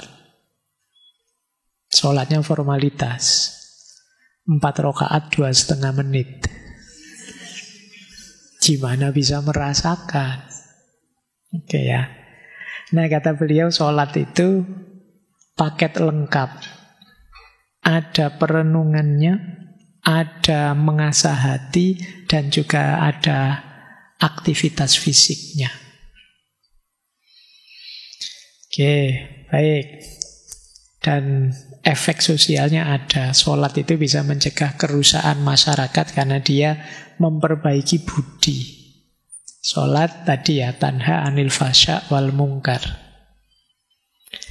Lanjut, batinnya zakat. Jadi zakat itu logikanya seperti ini.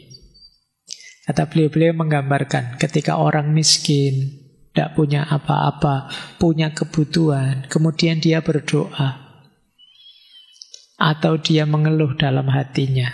Hakikatnya itu adalah ketukan pada pintu kemurahannya Allah.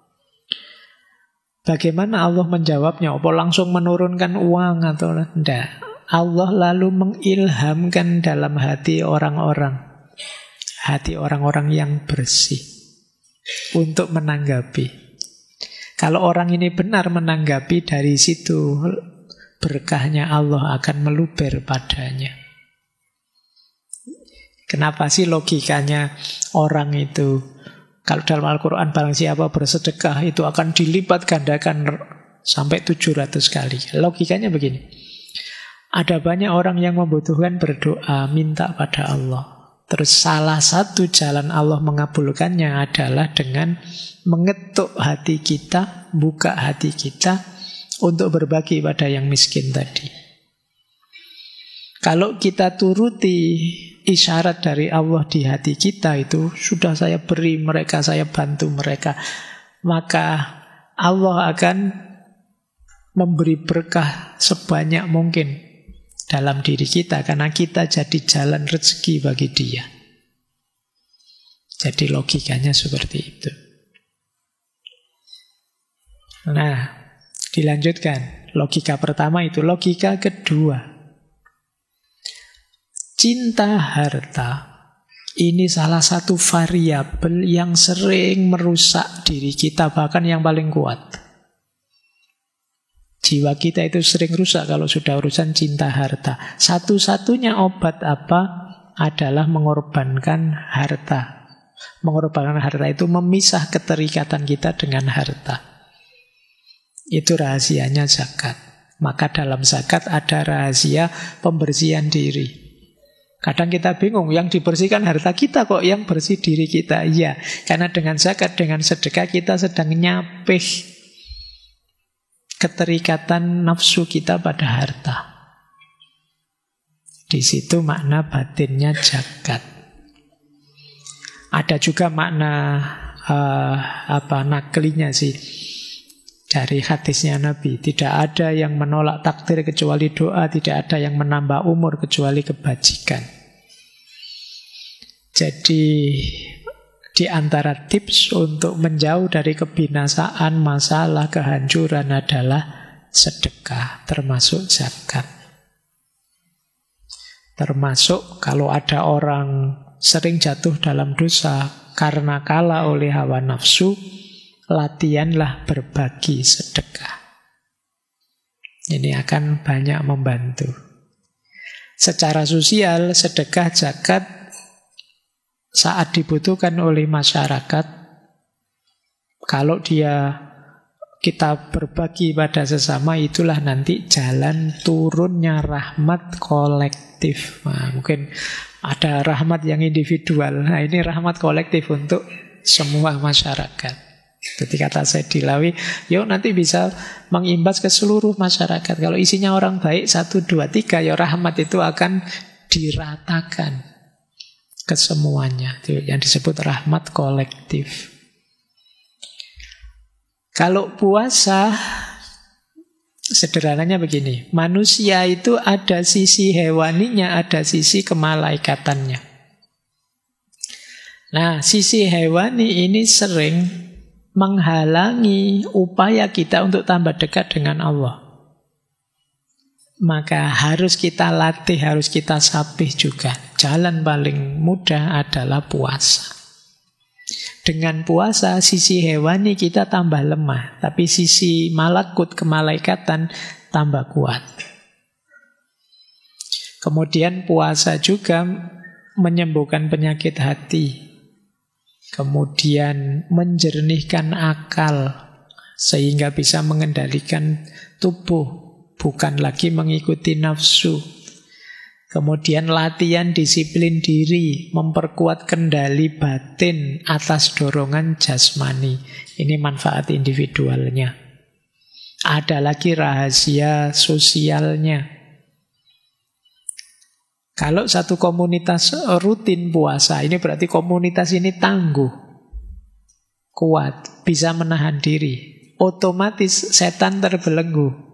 Kenapa? Ya mesti tidak mempan digoda. Wong orang ini kuat daya tahan dirinya.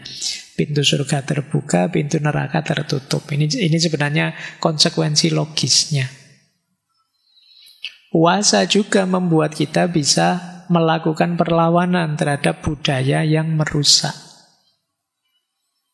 Kalian misalnya hari ini ditelan habis-habisan oleh budaya komunikasi, medsos, HP, dan lain sebagainya. Jalannya apa untuk melawan puasa? Kemarin ada materi puasa medsos. Perhatikan apa yang paling berat jadi problemmu, jalannya puasa. Ada yang harus kalian puasai kalau bahasanya orangnya. Pak, saya ingin nilai tinggi puasa.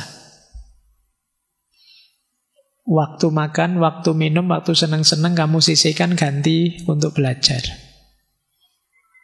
Puasa bisa jadi jalan. Termasuk puasa bisa jalan untuk tajalli rohani, penyingkapan spiritual. Dengan puasa kita tambah dekat dengan Allah. Tambah dekat berarti tambah faham, tambah makrifat. Muncul kesadaran betapa kita lemah, betapa yang maha kuasa hanya Allah saja. Ini tajalli rohani. Terus haji. Ini saya agak cepat ya. Ini sebenarnya gambaran bagaimana syariat dengan hakikat itu satu paket. Haji yang biayanya mahal, ngantrinya sudah sekarang tidak tahu puluhan tahun, hampir 50 tahun, dikorupsi lagi. Iya. Jadi kata Syekh Dilawi, haji itu pertemuan agung orang-orang soleh di waktu dan tempat yang diberkahi. Mengunjungi tempat seperti ini itu akan mengasah frekuensi jiwa. Kayak kita loh, ngumpul dengan teman-teman yang jahat, kita bisa ketularan jahat. Ngumpul dengan orang rusak, kita bisa jadi rusak. Tapi di Mekah, Madinah sana, orang-orang soleh ngumpul seluruh dunia, jumlahnya jutaan. Bagaimana luar biasanya frekuensi kebaikan di sana yang bisa mempengaruhi jiwa kita. Kata Syekh Dihlawi, jiwa akan menyerap warna spiritualitas para penghuni tempat itu. Kemudian tindakan seperti tawaf, sa'i, ikhram, itu cara untuk membangkitkan kesadaran ilahiyah dalam diri kita. Bagi orang-orang yang cinta dengan Allah, rindu dengan Tuhan, haji adalah jalan untuk memenuhi kerinduan itu secara lahir dan batin. Allah juga menjadikan haji sebagai ujian keimanan, membedakan ini orang tulus, ini orang munafik. Banyak orang kaya yang tidak mau haji dengan 1001 alasan. Kelihatan komitmennya pada agama. Itu diantara rahasianya juga. Juga untuk syiar Islam, mempererat ukhuwah. Dan kata Syekh Dihlawi, haji adalah bukti keikhlasan sejati. Karena kita keluar biaya, keluar tenaga, keluar macam-macam. Dan sepenuhnya untuk Allah saja. Kan toh balik juga uangnya tidak dikembalikan lagi. Kadang ya sakit batuk sampai berbulan-bulan. Tapi untuk Allah tidak ada yang rasanya berat. Jadi haji adalah bukti keikhlasan yang sejati. Kemudian banyak amal soleh lainnya boleh seperti misalnya zikir. Zikir adalah inti koneksi langsung kita dengan Allah. Zikir berguna bagi orang awam. Mungkin seperti kita itu belajar kok susah, ngaji nggak paham-paham, zikir. Jalan simple untuk kita yang ingin terkoneksi langsung dengan Allah. Doa adalah ketundukan total kita kepada Allah. Orang yang berdoa berarti dia masih sadar bahwa dia membutuhkan Allah. Jadi dalam hidupnya, doa mencerminkan perendahan nafsu dan membuka pintu di hadirat Tuhan. Jadi ini orang yang masih mau berdoa, itu berarti orang yang masih mau jadi orang baik. Itu berdoa, karena tidak mungkin minta pada Tuhan yang jelek-jelek. Membaca Al-Quran. Membaca Al-Quran melatih rasa takut, penuh harapan, merenung kebesaran Tuhan, menenangkan jiwa, membersihkan hati, dan lain sebagainya. Amal soleh dengan sesama, silaturahmi, membantu tetangga. Ketika kita melakukan ini, struktur sosial masyarakat akan jadi semakin baik. Allah ridho dengan kita, malaikat mendoakan kita. Jihad bahkan. Kenapa tidak kalau memang diperlukan? Ada 4 hal kita harus bergerak berjihad. Yang pertama, menghapus kezaliman. Yang kedua, menyelamatkan yang tertindas. Yang ketiga, menegakkan keadilan. Dan yang keempat, menciptakan ketentraman kolektif. Ya, nanti kalian baca lagi ya, diulang, direnungi. Kalau tidak paham, pasrahkan pada Allah. Terakhir, mungkin ini menarik. Musibah dan sakit adalah juga jembatan menuju kesucian jiwa. Kalimat beliau menarik. Musibah dan sakit adalah penebus dosa, penyempurna jiwa. Seperti air yang tumpah saat saluran ditutup. Kalau kita banyak melakukan dosa, ada banyak saluran tertutup dalam diri kita, saluran untuk melakukan kebaikan. Maka sakit akan bobol saluran tadi. Musibah menyadarkan kita untuk kembali lagi pada Allah. Sakit dan musibah juga adalah cara kita melepaskan hati dari dunia. Karena ketika kesempitan datang, tirai duniawi tersingkap, dan hati kita pada akhirnya hanya bergantung pada Allah. Kita berobat, tapi kita tidak yakin obat itu pasti menyembuhkan atau tidak. Karena kita tahu yang menyembuhkan hanya Allah. Ketergantungan kita pada Allah lebih dalam. Sakit dan musibah juga menghancurkan sisi kebinatangan kita. Sakit akan melemahkan nafsu, menghilangkan amarah dan syahwat, memperhalus akhlak. Semakin sadar kita betapa manusia itu lemah. Dan secara nagli sakit juga bisa jadi ganti hukuman akhirat. Ujian seorang mukmin adalah musibah di dunia. Baik, sudah jam 10. Jadi yang terakhir-terakhir tadi gambaran bagaimana syariat dan hakikat itu satu paket. Agama ini akan sangat indah kalau kita bisa menghidupkan dua-duanya. Tidak hanya satu aspeknya saja. Maka yang berhenti di syariat lanjutkan ke hakikat. Yang merasa hakikat saja lupa syariat, hidupkan kembali syariatnya. Karena dua aspek ini harus sama-sama hidup secara harmonis. Baik, saya kira itu ya teman-teman. Jadi sudah jam 10. Ngaji itu mulainya telat tidak apa-apa, berakhirnya harus on time. Saya kira itu ya untuk malam hari ini. Kita lanjutkan lagi minggu depan. Kurang lebihnya mohon dimaafkan. Wallahul muwaffiq, wallahu a'lamu bissawab. Wassalamualaikum warahmatullahi wabarakatuh.